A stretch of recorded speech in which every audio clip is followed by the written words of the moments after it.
Hey guys, it's Pete from Pete for Anxiety here, the mental health podcast, breaking the stigma that mental health is talked about again. Welcome in today's episode. Before we get started today, we need to cover a few things really quick.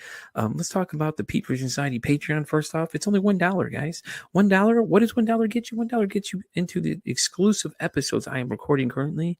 I'm actually focusing on certain different diagnoses of things to show you guys what it actually looks like as it manifests in a person. So why not for $1, judges? Yeah, they said $1. I just checked with them too. See, they said it was okay. It was $1 anyways. Let's also talk about the Oracle Talk Radio Networks app. In case you can't be here live listening to me, watching this video, supporting the show, you can listen to it on the radio app. Why not? It connects us live to our 365 radio. Just go to your app stores and download the Oracle Talk Radio Network. You'll see the big old Oracle Talk Radio Network app logo right on there. Download it and it'll connect you to me, 10 a.m. Central Standard Time, 3 p.m. Central Standard Time, to Pete for Anxiety when I'm live doing my thing right here, informing the world and raising mental health awareness. So where are you going to be? 10 a.m. Of course. Come on. We just talked about this. Pay attention for once. Damn. Do y'all know how to listen? And as always, guys, like, follow, and share the YouTube channel. If you guys like what you're seeing, leave some comments, man. We want to know. I want to know if you like what we're doing. You want to be on the show? Let me know. Hit me up at PeteVersusAnxietyPod@gmail.com.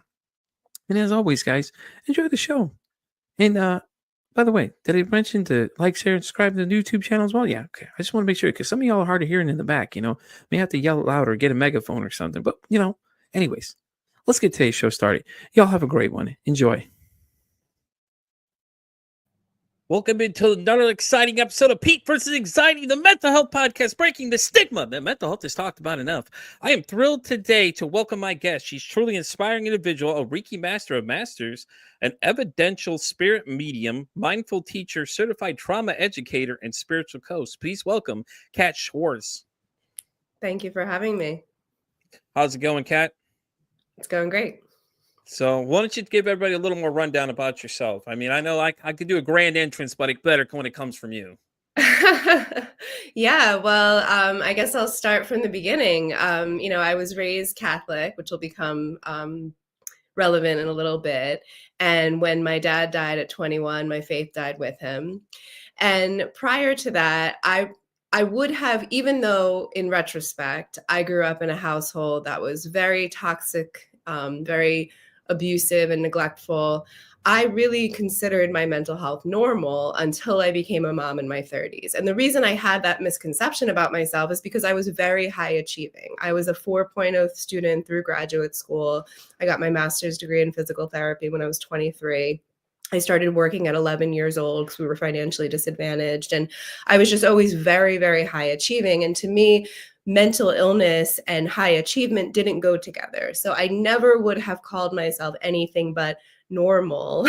And I'm putting that in air quotes if anyone is listening on audio, until again, I was 31 and I had my first son. And at that point, my mental health really started to devolve to the point where I was crying every day. And, I was attributing it to new motherhood and the fact that my baby and I had a lot of issues with breastfeeding. And sure enough, my obstetrician diagnosed me with postpartum depression, which seemed, like the right diagnosis at the time.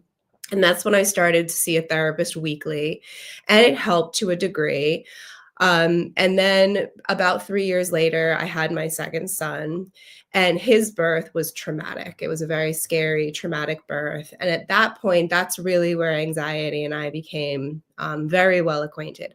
Again, in retrospect, because of my childhood, I have actually had anxiety since I was about 6 years old. It was just a normal part of my being.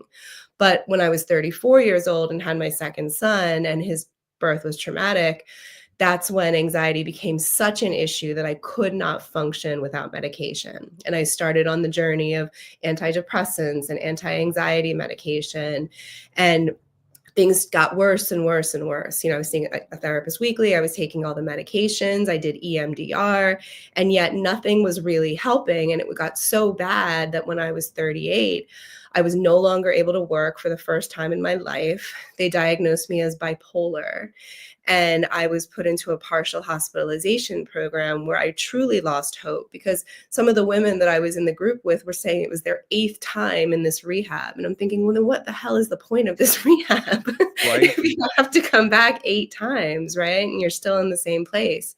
So I really did become suicidal. I had started to lose hope that there was any solution for me. But luckily, I was a mom. I was a mom of two. They were only 3 and 6 at the time. And I knew, as much as I didn't want to be in the amount of pain that I was in and I didn't see any out, I knew that suicide was just not an option for me. And I had to figure something out. And the first piece of the puzzle came when the same psychiatrist that had diagnosed me as bipolar, and she had done that not out of a vacuum. I did have a 6-day manic episode in 2017. And she took the time to really listen to me and listen to my story and validate that I had been through a tremendous amount of trauma in my childhood, and that she thought the correct diagnosis for me was complex PTSD. And that was Yeah. absolutely shocking, because not only had I never heard of complex PTSD specifically, and it's still not in the DSM, which is mind blowing, but PTSD to me was for people who had been to war zones and first responders. And even the word trauma to me as a physical therapist at that time meant broken bones and head injuries and level 1 trauma centers, right? So even attaching what I had been through with the word trauma was new to me. Yeah. But as I said, in retrospect, it made perfect sense. My household was, very emotionally toxic. Yeah. And so the first diagnosis of complex PTSD really set me on a course of healing, because it allowed me to see what I had been through as trauma and realize that, well, if the symptoms I'm experiencing are due to trauma and trauma can be healed, well, then maybe these symptoms aren't the life sentence that I think that they are. And that wound up being the case. And a huge part of that was my transition off of all the pharmaceuticals that I had been trying for 9 years at that point onto medical cannabis. And plant medicine became how I really managed my anxiety. And then the second major piece of the puzzle came about a year and a half later. Now, as I said, I was a Catholic growing up. When I was 21, my dad died and my faith died with him.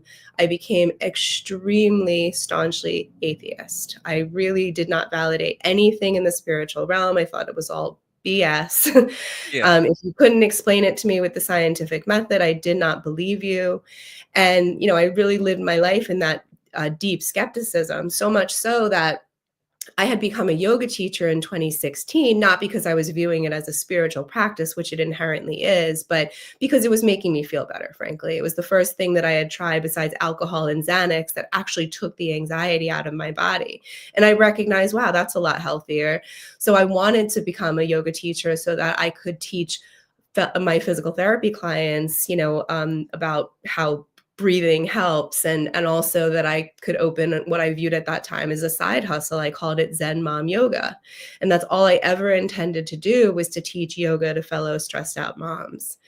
And in 2018, my yoga studio announced that they were hosting a spirit medium. And I was so angry about that, because I didn't believe in spirit mediums. I thought it was horseshit. And the fact that my sacred yoga space that I had found so much comfort in was validating this, I was very offended by that. So I bought a ticket thinking that I was going to expose some really bad person for lying. And when I first met Mitch Ott, he was kind of disarmingly charming. He has this really nice, kind eyes and nice smile. And he grabbed my hand to shake it, and he said, "Wow, do you do Reiki?" And Reiki is another thing I thought was crap. I didn't believe in Right. any of this stuff. So when he said that, I kind of scoffed and I said, "No, I'm a physical therapist and a yoga teacher." And he looked right at me and he goes, "No, you're just like me and you could do what I do." And I wasn't, I didn't really take that to mean anything. So I walk into the yoga studio where the reading was going to be, and I sat down on the mat. And Mitch's assistant comes into the room and says, "Mitch is going to pray to the angels and he'll be in to channel for you all." And I was rolling my eyes, looking around the circle, thinking, is anyone actually buying this? Like, I can't believe this. And he walked in the studio, and it was as though the crown of my head opened up and a shower of electricity so intense started to pour directly into my crown chakra. And it was so unexpected and overwhelming. And I have 20 witnesses to this that I started crying. I was deep breathing. I was doing yoga poses just to tolerate the intensity of what I was feeling. When Mitch would walk close to me, I would sweat. When he would walk far away from me, I would shiver. And I could feel that I was on some sort of vibrational frequency with him, but those words didn't make sense to my brain. I had never thought of energy in that way. I could feel what I was feeling, but it didn't make any logical sense to me. And then Mitch sat in the front of the circle and said, and told a very relatable story about his struggles for years and years with alcohol, which I certainly struggled with, and drugs. And he was homeless because he was feeling this intensity in his body and had no idea what to do with it. So he was drinking and numbing it away. And two mediums came on his path and told him that he was very special and he needed to hold on and he would have a spiritual awakening. And about a month later, that's exactly what happened. And then he stood up, and for the 20 of us in that room, he channeled our loved ones so accurately. There were just details in there that he could never have known or looked up. And I even checked with the yoga studio manager who I knew well afterwards. He did not have our names. So there was just no way that he was faking it. And when he got to me, he reconnected me to my father in such a profound way. It was just obvious to me that although my dad had physically died, his consciousness had remained aware of me the entire time. And he knew things that had happened last week. And he was giving me real advice about things to do. And I call it my awakening day because I just left that room between what I felt and what I heard and what I knew. I never again have doubted the existence of a higher power, whether you want to call that God or the universe or spirit or your higher self, and that I clearly had this direct connection to it. I was feeling that energy. And I now understand that my clairsentience, my gift of feeling energy, is what they were calling bipolar disorder, because I can feel energy and energy moves my body. But when it was ungrounded and I thought I'm just this physical human with this overthinking mind, it felt an awful lot like mental illness, right? And because Mitch was so talented in what he does and he believed in me, that's when I decided that I was going to take this as seriously as I had my physical therapy career and, put my academic hat on. And I became a certified trauma educator and I became a Reiki master of masters. And I was already a yoga teacher, but I became certified in accessible yoga. And I've even developed my own unique style of mediumship, which I'm very proud of. Yeah, I get the energy thing because I had a guest on last week and she was an energy alchemist and me and her had discussed the same thing and I was like I had that same feeling like I could sense people's energy. Like I've always thought it was weird, but after talking to her it made hell of a lot more sense to me because I was like, damn, dude. Like I had this weird feeling like I could feel this thing like closing in on me, but nothing's there. So like to explain it to someone else, it would be just they think I'm completely crazy. For you and I, we'd probably understand exactly what I'm feeling there. And what she said is I'm really sensitive to energy because I can read people's vibes. Like I can tell a lot of times when I'm talking to certain people, like they give off a real bad vibe and then it turns out they're just no good. But I can usually tell within the first 5-10 minutes of meeting somebody. A lot of times I can read their energy. Like if they're really good, if they're not, I know to keep them at an arm's length. If they're good, I bring them closer kind of thing, and I could feel it. And I've always thought it was weird that I thought, is something just strange. But after having a conversation with her, it was just like, okay, well, that opened my eyes a lot more now because she was like, well, you're hypersensitive to energy. And I was like, well, that could explain a lot of things because like I said, I get close enough to people. I can feel the energy coming off of them. And I'm really good at reading people like that too. I can really tell like what a lot of times you can tell if they're good or bad, or there's something I need to be worried about. Like, hey, I don't know about this person. They're giving off a real bad vibe, red alert. So I always keep that in the back of my mind anytime I talk to anybody I meet and things like that, because I could read the energy in the room usually when I'm with them. And if I get weird vibes, then like I'll keep my distance for that reason. Cause I'm like, yeah, I'm not feeling like what you're doing here is gonna make any good for me at the end of the day. And I would say more than highly sensitive, you're an empath. Have you heard that? Have you heard the term before? Yep. Yeah. So I work with empaths, highly sensitive people, and family cycle breakers. And the difference between a highly sensitive person and an empath, a highly sensitive person is going to feel their own energy and emotions very intensely. Like what might feel like a wave to one person is a tsunami to a highly sensitive person. An empath quite literally feels not just their own emotions and energies intensely, but the energies and emotions of other people. And like you said, and environments. And like you said, that's considered crazy. And yet I've embraced the word crazy, right? I say I'd rather be crazy than dead because not understanding this about myself, feeling constantly overwhelmed, constantly anxious, constantly on high alert was a special form of hell. It really was. And the fact that I now know how to protect my energy, because that you should know that's not necessary. You can protect yourself against other people's energies and emotions, and it's very real. So the word crazy I've come to view as a label that we use to dismiss and invalidate what we don't understand, and to keep people like you and I in that mindset of, oh, we shouldn't talk about these things out loud or we'll be ostracized for it. Well, again, I'd rather be isolated in my truth than in with a crowd that's gaslighting me, essentially. Exactly. No, you're right, 100%.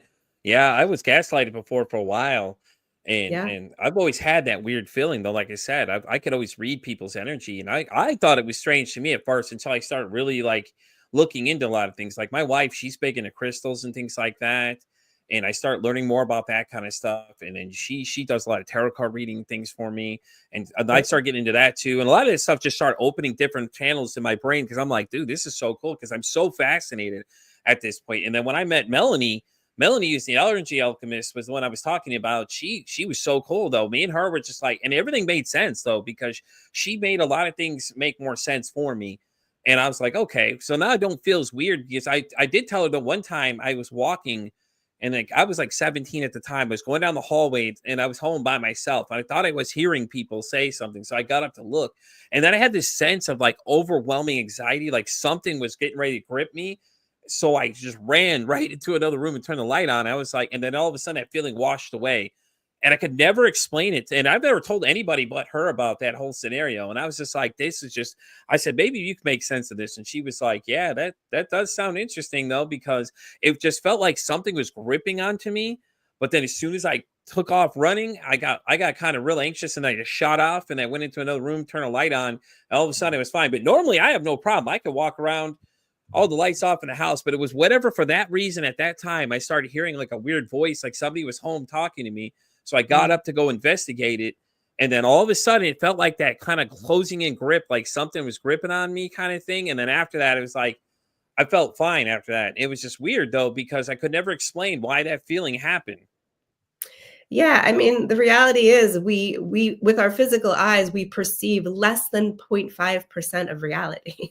Yeah. There's so much more of that to this reality than our eyes can perceive. And extrasensory perception is very real. Yeah. Clairaudience, the ability to hear, hear energies or spirits around you, clairvoyance, the ability to see energy. And then my strongest gifts are clairsentience, which is the ability to feel energy, and claircognizance, which essentially is a knowing.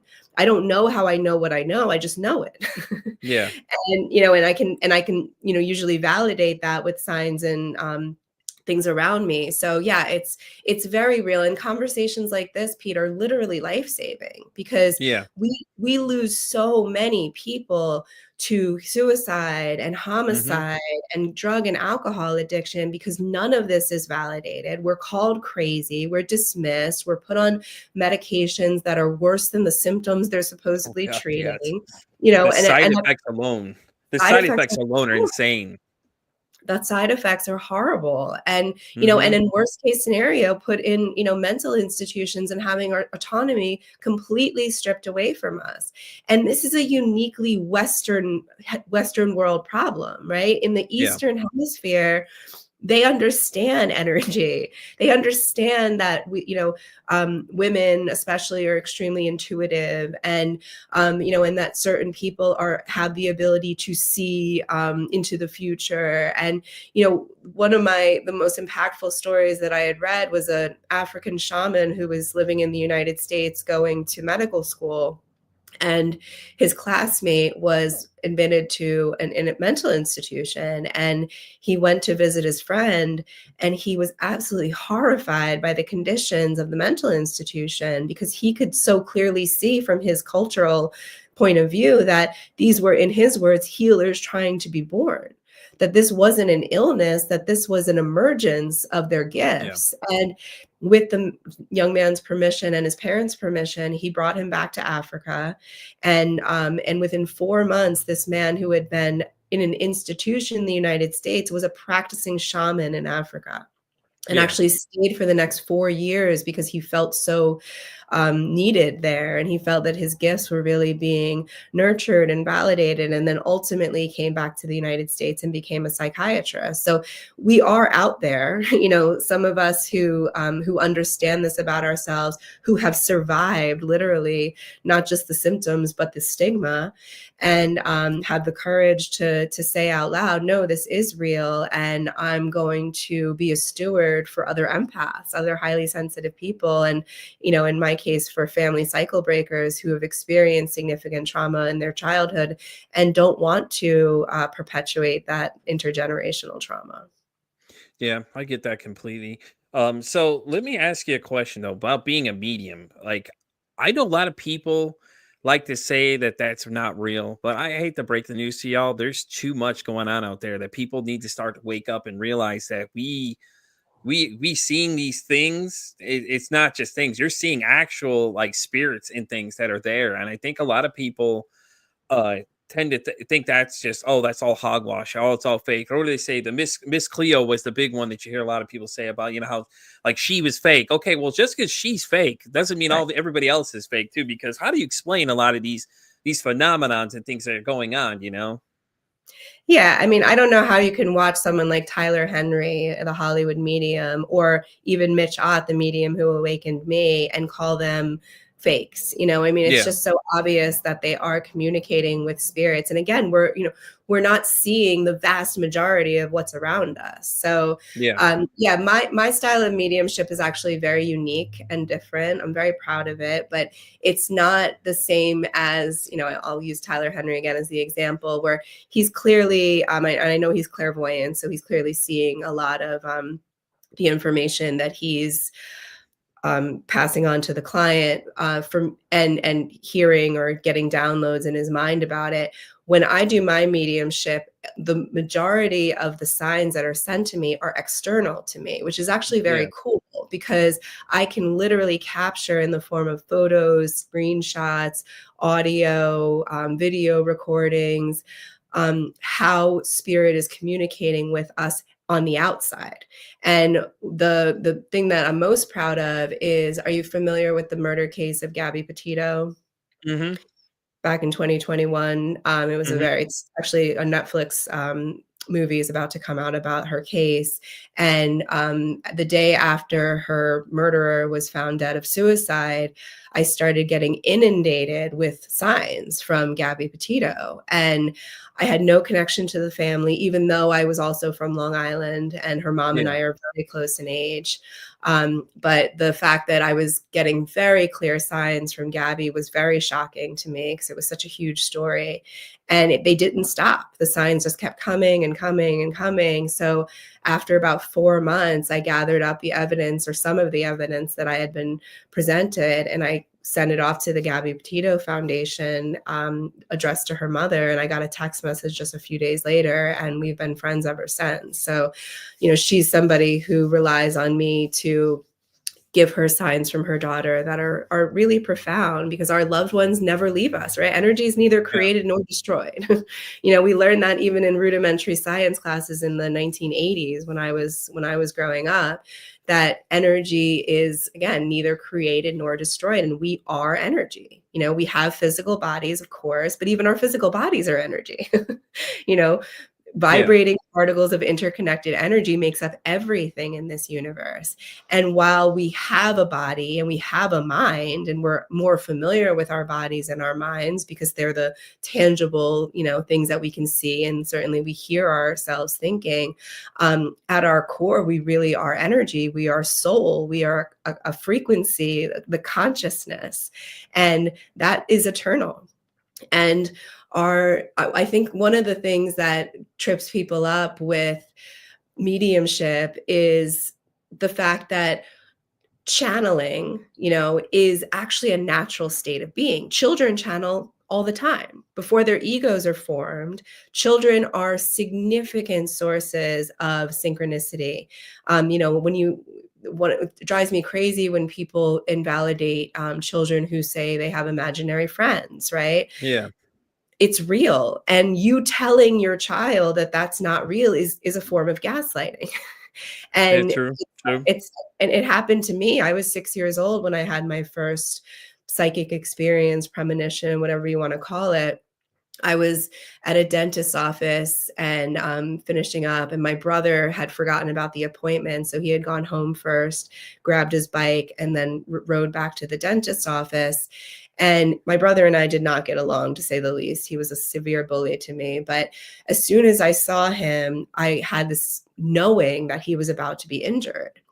And I said to him, I said, I'm not going to leave you. Like, something bad's about to happen to you. And he said, no, you're crazy. Go home. You're my little sister. I don't need your, protection. So I walked home and I was very upset. And I walked in the front door. My grandmother asked me why I was crying. And I said, because I think Kevin's about to be really badly injured. And 20 minutes later, we received a phone call that he had flipped over his bike handles and nearly severed his ear and had needed about 70 stitches. And it was a really big deal.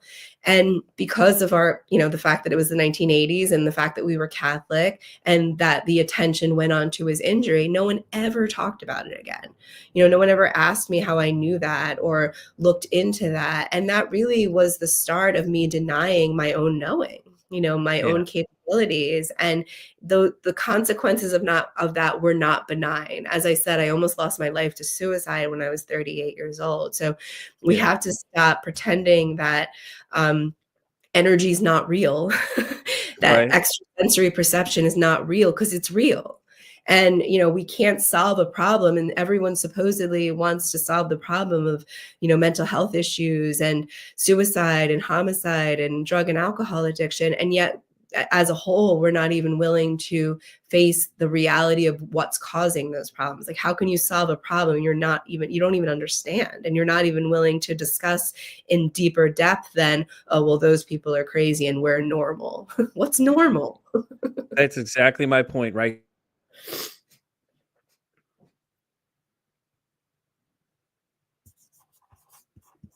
You're frozen for me, Pete. I don't know if you can hear me. Are you back? Sorry, I have an internet issue there.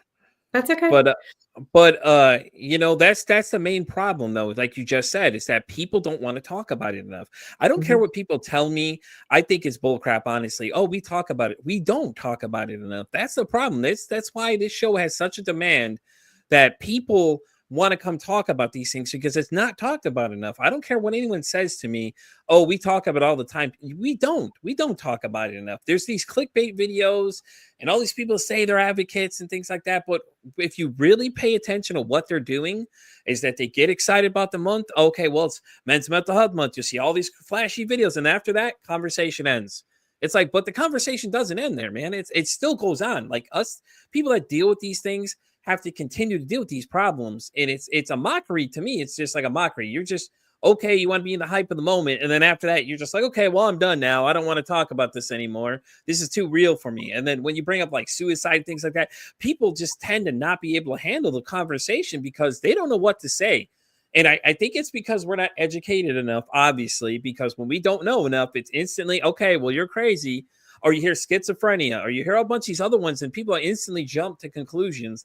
It's like, hey, hold on a second. Just because people have these things doesn't make them crazy. And don't label them, because, as a society, we like to label everything, obviously.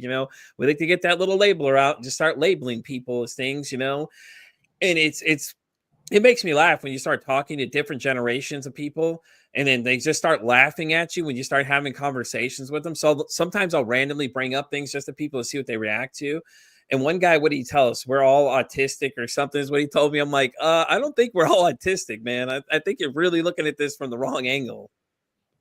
Yeah, I mean, we're so unwilling to talk about suicide that you can't even say the word suicide, right? You have to say the word unaliving or what unborn, whatever it is. Yeah, because TikTok, that's TikTok's wording. That's the other thing. TikTok, man, is just like it frustrates me at the same time. I get it, but it's like we're having adult conversations here. Why can't we say these words? Because Right. the app isn't meant for kids. So I can understand if children were being able to be on it in some form.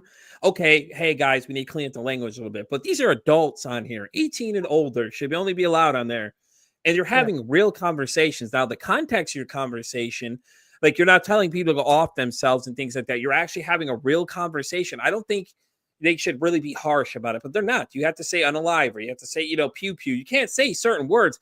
And it's like we're adults. Like we should be able to have these real conversations without you sitting here and policing everything. Like I can understand if we're like on there saying some crazy things, like you're telling people to go, go hang yourself or whatever, you're not doing that. You're just trying to have a normal conversation, but now you have to play in code words because it's too sensitive for people to say anything else. I'm like, what?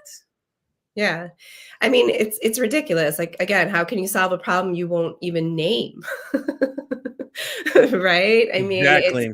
it's absurd. And, to your point about older generation, the fact that I was diagnosed with complex PTSD. I mean, I'm 46 years old and I'm just shy of the generation. My mom's generation was told children are seen and not heard.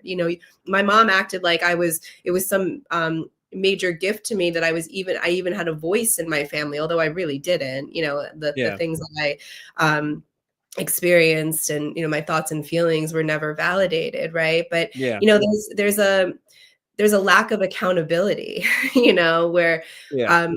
people parent, and I'm a parent, I'm a mom of two, and I take full responsibility and accountability for the things that I've done that have traumatized my children. And I don't use that word lightly.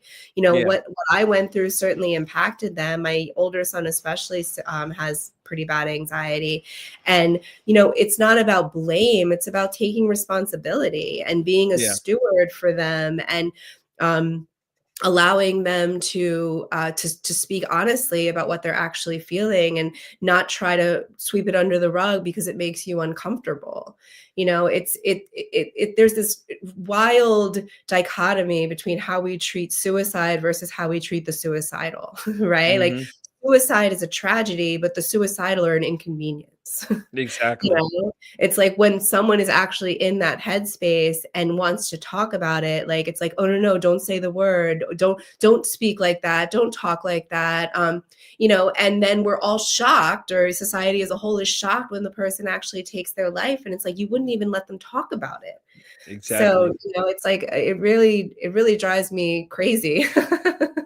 It does. It does. It's crazy because it's like you want me to talk to you, but then you say don't talk to me because you don't like the subject. It's like, okay, you want to talk to me, but we're gonna play the TikTok game. We're gonna go to only the things I want to talk about. Oh no, you're talking outside those lines. No, I don't want to listen anymore. No, we're done. I've had a few people come to me and tell me that, hey Pete, I've thought about killing myself. And I was like, okay, hold up. Listen, talk to me. What's wrong? I'll listen to exactly what they have to say. And a lot of them will say, hey, listen, I appreciate you listening because it got it out of my head when I said it out loud. And I had a person recently that wanted to talk to me about some stuff. He had mentioned a few things and he was just talking about it. And he said it made him feel a hell of a lot better that I was there to listen. I was like, yeah, man, hit me up whenever you need something. I'm like, I'm always around to listen. Like I've had several people on that app. I never even met these people have come to me and say, hey, I'm thinking about offing myself. One kid was because he was getting bullied. And I'm like, bro, you can't let these guys get to you, man. It's a game. Like if you give into what they want, then you're giving them what they want. Don't take your life because somebody else is a complete dickhead to you, or, it's like, don't give into these feelings. I understand where you're at. If you feel like you're to that point, and talking is not helping, there are 988, man. I always tell them 988, hit it, because you know what, there's somebody there trained that can help you. I'm like, I'll listen, but if I feel like I can't handle what you're saying, or you're getting to the point where you need somebody that's trained to help you, I certainly send them that way. I'm like, listen, I'm going to send you this way. I'll listen to you, but I'm letting you know that you need to talk to somebody that's trained to handle this stuff. I'm just here to listen. I'm not a professional by any means or anything like that. I'm not trained, but I'll listen to what you have to say. Like, I'll hear you. But if I feel like you're getting to that point where you're just like you're at that edge of no return, I'm going to send you somewhere. I'm like, hey man, you need to go talk to these people. I'm telling you right now, it's for your best interest. Somebody there can help you because they're better trained than I am to handle these things. Like, I have no problem listening to your problems. Please share them as you need to. And, I'll listen all day, every day, I don't mind it. I get crazy messages all the time from people. They would blow people's minds. And I'm just like, I don't even know these people. I'm just like, okay, well, I'm here to listen. Like I understand that. And I know a lot of people say that, but most of them don't want to listen because when you hit those certain notes, oh no, we're out, conversation, cloud of smoke where the person used to be, and they're gone.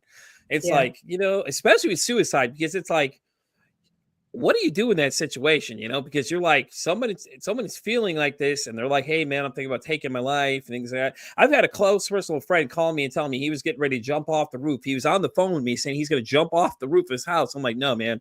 I'm like, hold on, bro. Take a deep breath, bud. Let's not do anything drastic, and it's like, just get them to talk to you. And alone, a lot of times that helps, but sometimes, you gotta send them to somebody who can help them with that. I'm like, and it's crazy because a lot of people panic in those situations. And my best advice to you is you got to stay calm, because if you start panicking, they're going to start panicking. And then you don't know what the state of mind they're in. You're like, they'll tell you certain things, but you don't know what they're thinking constantly at that moment. So that if you start panicking, you're going to induce panic in them, and then they're going to start freaking out and things like that. But I've heard some crazy things. We've even had a guy that was on this show, Liddy, tell us that morning he had thought about killing himself. Like, and he was telling us all about it. Like, he was just completely went on a tangent. Like, hey, Pete, I need to tell you something. And then he just went off. And I'm telling you, I had people messaging me going, hey, is he okay? I'm like, yeah, he's fine. I talk to him all the time. In fact, me and him trade emails back and forth and things like that. I just think he needed to get it off his chest because he had revealed his friend had committed suicide earlier last year. And I don't think he really dealt with it. He really hadn't talked about it. I think when he started talking about it, getting the emotion out of his head and the thoughts out of his head helped out a lot, because you could tell his attitude changed in the middle of the conversation, because he all of a sudden just went into this trance and was like, hey, Pete, let me tell you about this morning. And he was like, and he just went off, and I've just stayed calm the whole time while all these people are freaking out in the comments. I'm like, no, we got to stay calm here. And he's just like, I'm like, and he was clearly upset. And it was probably the craziest moment of 2025, man. And we were only like 2 weeks in. And I had so many people messaging me going, Pete, is he okay? Hey, man, is that guy all right? I'm like, yeah, he's good now. Don't worry. I mean, I think he just needed to talk about it, honestly. Yeah. And I mean, when you hear suicide survivors or people who were considering suicide and, change their mind, sometimes it's as simple as a smile from a stranger, someone validating their humanity and showing them that they're a person. And I can, from having been in a suicidal headspace, I can validate how, your anxiety lies, depression lies, your mind lies, and your mind will convince you that this is the best solution, that you're worthless, that nobody cares about you anyway, or they're better off without you. And none of that is true. So, that's the first point I want to bring up is, sometimes it does take, not necessarily a professional, but just a compassionate person who's willing to listen, who's willing to sit in the discomfort of it. And, there's a meme that goes around, I'd rather listen to your problems than hear about your death, Exactly. So, so I thank you for being a safe space. And I certainly get those types of messages too, speaking about the subjects I speak on. And while I think 988 is great, and I've never personally used it, it wasn't a tool that was available when I was that's something new to me too. Yeah, the limitations though of what traditional mental health care actually offers, though, sometimes sending someone to the professionals doesn't do the job, because the professionals, as we've been discussing, don't even understand the problem. They don't understand the root of the problem. And if someone's coming to them, and let's just use your case for an example, and say, every time I'm around certain people, I feel really bad energy, or, you're going to most likely get coddled and say, oh, that's, that's not real. Let's put you on some medication that's going to help with that. Right. And then that medication is probably going to be worse than the symptoms it was treating. It's going to have some horrible side Yeah. effects. Yeah. And, my suicidality really was born from the fact that I had been doing everything, quote unquote, right by mental health standards for 9 years at that point. Yeah. So it was like, and suicide comes at the intersection of worthlessness and hopelessness. And I was really losing hope. If this is all that's available, if I had health insurance, I had financial privilege, I had the ability to pay for the doctor's visits and the therapists and the treatments and the medications, and I was getting worse and worse and worse and worse. So it's twofold. It's people like us and, people who really want to help, being more open-minded and with the ability to really sit in the discomfort and listen to someone and offer, advice to the best of your ability, or at the very least acknowledge their humanity and their worth, and the fact that they're, a bad moment or even year doesn't have to mean a bad life. Suicide is a permanent solution to a temporary problem, right? There's that piece. And then there's the piece of really the mental health care system as a whole, really waking up and stop trying to solve a problem with the same level of consciousness that created it. Right. People like us are much more likely to die of suicide because we're called crazy. And, we're told that that what we're feeling, perceiving, have been through even isn't real. And what are you supposed to do with that except numb it, right, with alcohol or drugs, which can obviously lead to death, or take your own life? It's not a mystery to me why these problems continue to worsen year after year after year, and will continue to worsen until we actually get real with ourselves and one another about the actual root causes of this. And when a platform like TikTok isn't even allowing you to use the word, it just shows you that the powers that be don't actually want to solve these problems, right? They want the appearance of caring and, and doing something, or, want the pat on the back for showing up for Men's Mental Health Month or whatever it is. All right. But when it comes to sustainable awareness and solutions and hard conversations, that's very much lacking still. Yeah. I hear you. Ed, thank you for the comment. Sorry, I got a little thrown off there for a second. But yeah, the thing that really, really worries me is that our system is so bad that medication is what everybody's so afraid of, because there's so many different kinds. And my wife, she deals with some stuff like that too, and she just tells me stories about the things that they have put her on, and it's horrible, because she's like, it turns me into a zombie. I'm not a person. And I was like, yeah, I'd never force you to do that. Me, I go alternative routes. I go, edibles and things like that, help with anxiety and things like that, because I like the fact that I'm not getting all the side effects and things like that. Like, I take enough medication as it is for my diabetes and things like that, and stuff like that I have to take. And I'm always constantly looking at what the side effects are, because I'm curious to know what they are, and I'm just like, I'm always reading up on what I'm taking, because I'm like, you never know what you're putting in your body these days and things like that. And especially if you watch some of these commercials, you listen, oh, some side effects include hearing things that aren't there. I'm like, well, isn't that technically why I'm already taking this? And so I'm trying to avoid these problems, but now you're adding in one other layer. So now you can medicate that too. And it kind of makes me worried, because do you remember Bam Margera, the guy that was the skateboarder guy that was on TV and everything? Okay. So Bam had done this interview that find out that April is actually keeping him in the mental health system. Like, they would lie about his diagnosis and say he needs all these drugs and keep him pilled up and things like that. And they were taking advantage of him, because Bam had all that money from MTV and, skateboarding and everything else like that all built up. So basically April was taking charge of everything like that, and goes, basically, he's like, yeah, the system trapped me. So they make up a new excuse, move me to a new hospital to keep me trapped in the system. And I was just like, what?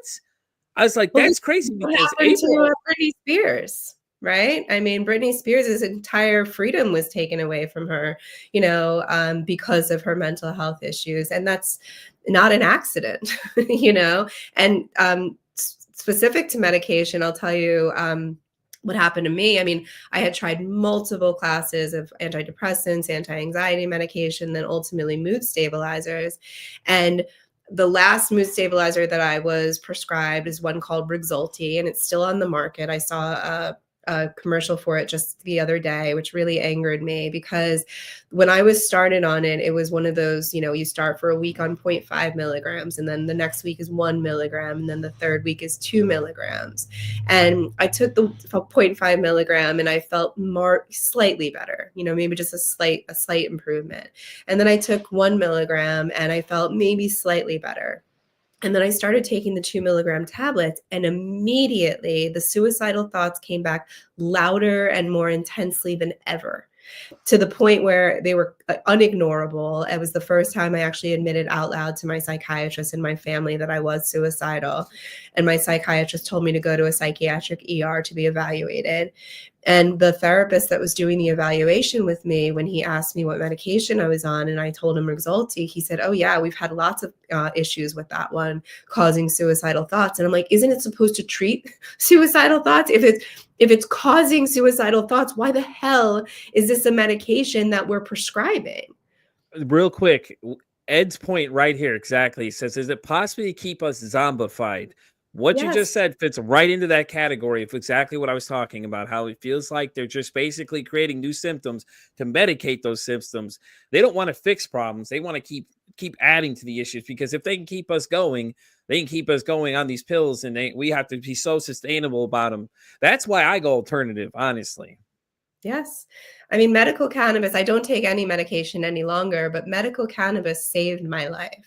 It got me off of all of the medications, the pharmaceuticals, I should say, that I was being prescribed with horrific side effects. Because even the other ones that I had tried, there was I'm 100% Irish. I'm extremely sun sensitive already. There was a medication that I was prescribed that made me even more sun sensitive, and I just so Yeah. happened on a vacation in Bermuda and got a horrific sunburn, just from limited exposure to the sun. And I forget now because it's been years, but it is, to Ed's point, it really is to keep us zombified. Essentially, the point is Hmm. to keep to have people like us shut the F up. Because Right. the goal of the powers that be is to have people like us viewed as crazy and invalidate us and dismiss us so we don't rock the status quo, because this pharmaceuticals, it's big business. Hmm. Right? The difference between legal and illegal drugs in this country is whether billionaires are making a profit off of it. If a Exactly. billionaire make a profit off it, legal drug. If you can grow it in your own backyard and it's a plant, completely illegal. It's absurd. It's absolutely absurd. Okay. Ed says, so like right along with the suicidal things and these medications, it's like Chantix. You're supposed to be taking them to try to help you, but man, it gives you suicidal Mhm. thoughts, very dark and gloomy, moody dreams. You guys are absolutely right. Drugs try to supposedly help you, but they make things worse. I didn't know that Exactly what we're about talking. Chantix. That's That's a that's that I an didn't either. medication, right? Yeah. Yeah. Wow. That's terrible. Yeah. And I thank you mean, so much for the comments, man. I appreciate it. That is yeah. a great point there, though. That is just crazy. Think about it, because think of all those things that he's listing there, so possible things, and it's like, okay, well now Chantix is causing this. Now I got to throw this on top of Chantix. I'm like, no, I don't think so, because I had tried anxiety medications for my anxiety, and it was horrible. It's like I was standing still, but my heart was going so fast. I was like, yeah, this probably isn't right. I shouldn't be having this experience right now, and it felt like I was having a heart attack and things like that. And, I was just like, oh, no, nope, I don't like this feeling. So I took it upon myself to to try some, edibles and things like that. I knew that I could get a little effect. I could play with the dosage a little bit, work my way up slowly. So I got to that point where like I needed the comfortability that I'm not completely just dead to the world. Now I've got some like that. If I can't sleep, that helped me sleep versus taking sleep medications and things like that.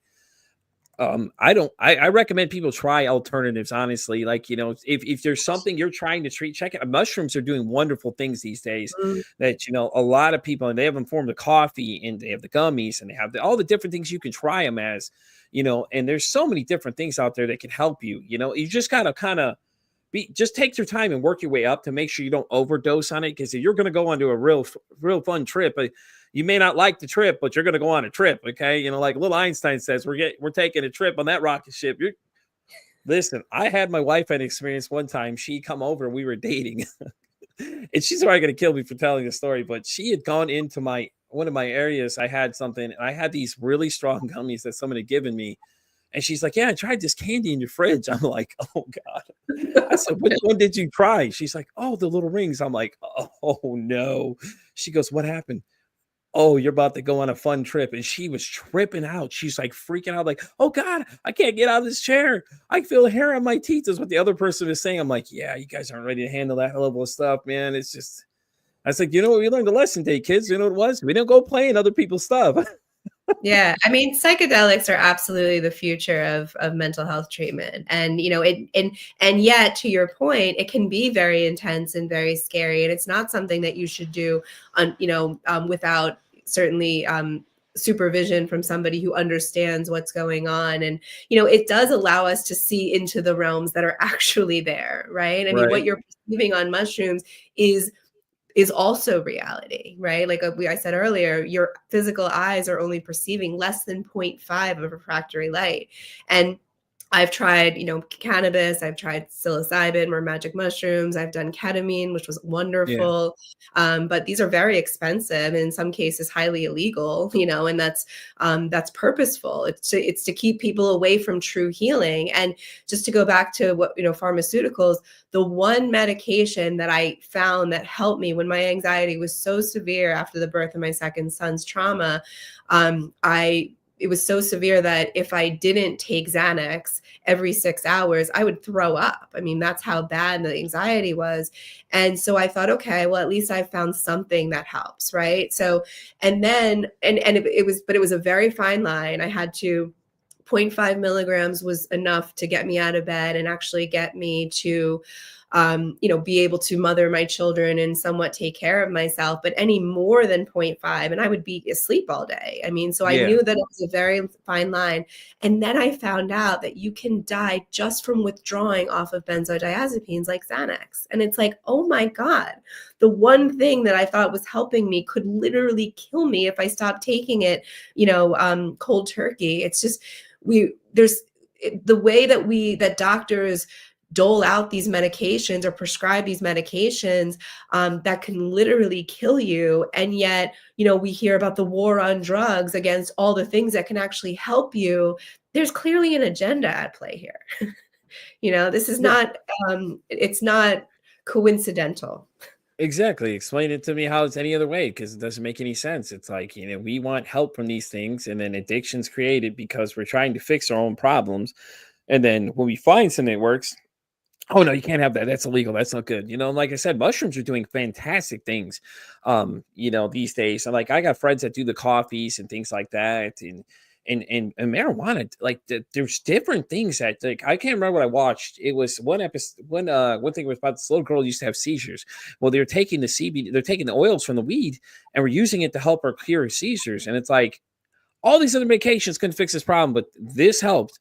And everybody was like frowning upon it. I'm like, the kid's not getting high. She's using it to stabilize herself so she doesn't have to deal with these traumatic stress.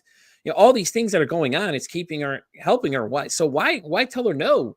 Why tell her it's illegal? That's what I don't understand. A lot of these states don't understand. It's like, these are cash crops you can make a lot of money off of. Like, you figure they want to make the money because the money's there to be made in these areas, because there's a high demand for these things, and it's an alternative to everything else. But I don't think Big Farm wants that, because they're like, whoa, now hold on, now they can stop when they want. They don't have to continue doing this. They're not going to deal with withdrawal symptoms. They're not going to do all these other things. We're not going to cause more issues. So they think they're really going nuts now, and it's not shocking. It really shouldn't shock anybody that hears all that, because it's just like, at this point, like tell us why we're wrong then. You know what I'm saying? Like prove us wrong at this point, because right now all the facts are right there in front of you, that they're just trying to trying to pad their pockets with all this other crap that we need. Like, what is it? Ozempic was the big one too. Oh man, it's a mad money grab for Ozempic, but it was supposed to use for diabetes, but they're still using it for for weight loss. I'm like, what? Like, people need it for certain things. Okay, I got that, but let's prioritize what we're giving it out for. Like, if we're running short, if you're doing it for weight loss, you need to wait if people are using it to help their blood sugar levels and things like that. I could see that, but that didn't make any sense to me because I take Ozempic as well. And I've seen dramatic things. Like I see the side effects a lot of people have, and I don't have them, unfortunately. And luckily I don't. But it's helped dramatically get my numbers to where they need to be. And I'm very cautious when it comes to medications. And so is my wife. She's very anti-medicine when it comes to certain things. She'll be like, hey, no, you don't need to do these kind of things and things like that, stuff like that. So, but all right. Sorry, Ed's comment caught me off guard. He says, however, the cannabis thing is getting out of hand because those of us who don't smoke cannabis, just like the people who don't smoke cigarettes, grocery stores and restaurants are flooded with the smell. So there's a catch-22. It doesn't make me nauseous. I get that completely. Me too. Yeah, it's not a one size fits all, nor is it. It's a powerful medication. I mean, cannabis shouldn't just be used, as if there's no side effects, or that there's that it's a completely risk-free medication. Yeah. It's a powerful medication that actually got me off of some very severe heavy-duty pharmaceuticals. So, that's why these things need to be not done in the dark. They need to be regulated, right? Yeah. So that we can do them with, responsibly, and it's certainly not for everybody, but for a lot of us, whether it's cannabis or psilocybin or, like I said, ketamine or even MDMA, which is, ecstasy, when done in therapeutic environments with dosages that are therapeutic, and you're doing it for a purpose, right? That's way different than the purpose being healing. Like the very same people that are putting on us layering medication on medication on medication, their goal is not healing. Their goal is symptom management, right? So yeah, it can. I do. I will affirm that, Ed, that as far as addiction, I mean, I had to deal with, I would say, a vaping addiction to cannabis after I had really healed from the symptoms. I was still using it, recreationally in a way that I recognized was unhealthy, and I ultimately did let go of my use of it. Yep, So, I agree. I view medications similar in the same way that I used to view, let's say, assistive devices when I was a physical therapist, right? You might need a crutch for now while you heal, but you shouldn't need that crutch forever, right? Yeah. Once you heal, you don't need the assistive device. So for me, that was cannabis as well. It helped me. It saved my life at the time. And then ultimately it became a crutch that I was using that I didn't ultimately need anymore. All right. Well, Kat, we're going to start wrapping up today. I do have your website in the description. Do you want to let everybody where they can find you, or do you have any other social links that I need to add into there? You go ahead and share them right now. Let everybody know. Yeah, so my website is katschwarz.com. There's no T in Schwarz. It's KATSCHWARZ.com. You can find me on Instagram at @katschwarz_CHS. That's the first three letters of my company, Compassionate Healing Services. And check me out. I have I have two ways to work with empaths, which is my primary clientele. One is the Empath Workshop Series. I do a monthly workshop on the second Wednesday of every month at 8 p.m. Eastern, and I cover a different topic that is relevant to empaths, and there's a great container there. And then I also have my Empath Empowerment Program, which is the high-level way of working with me. And it's for people who want to understand and heal trauma, as well as how to reconnect them to their own intuition and develop trust in themselves and the universe, so that you can move away from the traditional mental health care model and towards self-healing and really understanding yourself on a deeper level and not gaslighting yourself out of your knowing that what you've been through is traumatic, and that what you're feeling in form of energy and emotions is real, and extrasensory perception and all of that. So those are the best ways to find me and to work with me. Well, Kat, thank you so much for being here. This was a great conversation. Heck, I'm even glad that I fell across you on Facebook. This is the second time now I've picked somebody up from Facebook. That has been a fantastic conversation. So I am very excited that you came. Guys, you know where to find me. I'm Pete versus Anxiety, pretty much at everything. I'm on YouTube, X, TikTok, everywhere you want me to be at. In case you want to follow me, I am on YouTube and everything else under the sun. I do have a Spotify channel as well. Kat and I's conversation will eventually make it over there when I finish getting it sent over to my sound guy. But like I said, you can find me pretty much everywhere. I'm like Visa everywhere you want me to be. And as I always say, it costs nothing, absolutely nothing to be kind to someone. One kind act you could do could save someone's life, or you can make their day. I'm Pete versus Anxiety, signing off saying, hey, don't ask how your day is. Ask how your mental health is.